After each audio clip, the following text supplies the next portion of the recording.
Hindi ba pwedeng kalbuhin ang mga Siberian Husky kapag mainit o summer para mas maginhawa sila? Para sa kaalaman niyong lahat na hindi inirerekomenda na kalbuhin ang mga katulad namin dahil ang balayibo namin ay nagsisilbing proteksyon namin sa init at sa lamig dahil sa double coat namin. Para kanyang kumalbo ng babae. Nga, di ba sa babae yung importante yung buhok nila? Yun din sa amin, importante din sa amin ang balayibo namin, no? Kapag binunot nyo o sineban nyo kami, pwede kami magkaroon ng health problems o hindi magandang growth fur sa mga susunod na buwan. So, hindi na magiging katulad ng dati yung fur namin. Hindi na kami magiging shimmering splendid, tsuneme. Pwede nyo kaming kalbuhin kung ire-recommend lang ng vet. O magpigil ka't mali.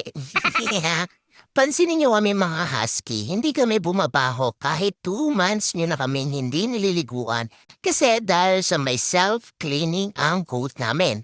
Pangalawa, hindi kami masyadong ma-oily, hindi katulad ng mukha mong pwedeng magprito. Charot. Pangatlo, mahilig kami maglinis ng sarili para kaming pusa kahit si mama nga nililinis ko sabi ko sa kanya, "Ma, ang dumi-dumi mo." Sobrang dumi mo. Dumi mo? Pang-apat, wala kaming strong body odor genes. Genetically, bulol pa yan siya. Genetically, hindi talaga kami pinanganak ng mabaho. Panglima, dahil nga sa double coat kami, talagang di talaga kami babaho kasi nga double coat kami, paulit-ulit, no? Pero syempre, depende sa pag-aalaga, kaya kami bumabaho. Example, yung nanay mo o kaya yung tatay mo tamad maglinis ng bahay, nilampaso di magawa tapos sasalampa kami sa sahig, talaga namang mangangamoy tanggit talaga kami. Danggit, ano ba tanggit? Ano ba yung bulol naman na ano naman yung bunganga na yan, yung dila na yan nakakabwisit na talaga na parang mong pinipilipit na kakasar? Yun nga, sabi ko nga, pag hindi kayo naglinis ng sahig, talagang mangangamoy danggit talaga kami kasi lahat ng nangangamoy sa bahay, talaga namang sa sahig nagsisimula yan, o, diba? O, ayaw nyo mag-amoy danggit kami, maglinis-linis ka ng bahay, huwag kang tatamad-tamad.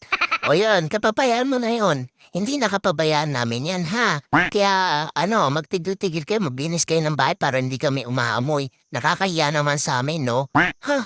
Oh, tama mali ako. Sige nga, sumagot ka. Hindi, huwag ka sasagot. Sabihin mo pa mali. Di naman ako mali. Lagi akong tama, kaya laging tama ang sagot, ha? Tama ako. Kahit i-search mo pa yan, hindi ako bobo, ha? Tama ako palagi akong tama. Huwag ka nang umepal. Tandaan mo yan, lagi akong tama. Kasi babae ako ang tama. Ako lang. Wala nang iba. Hindi ikaw, ako. O siya, ang papangit nyo. Babay na. Paalam mo, machup-chup mo.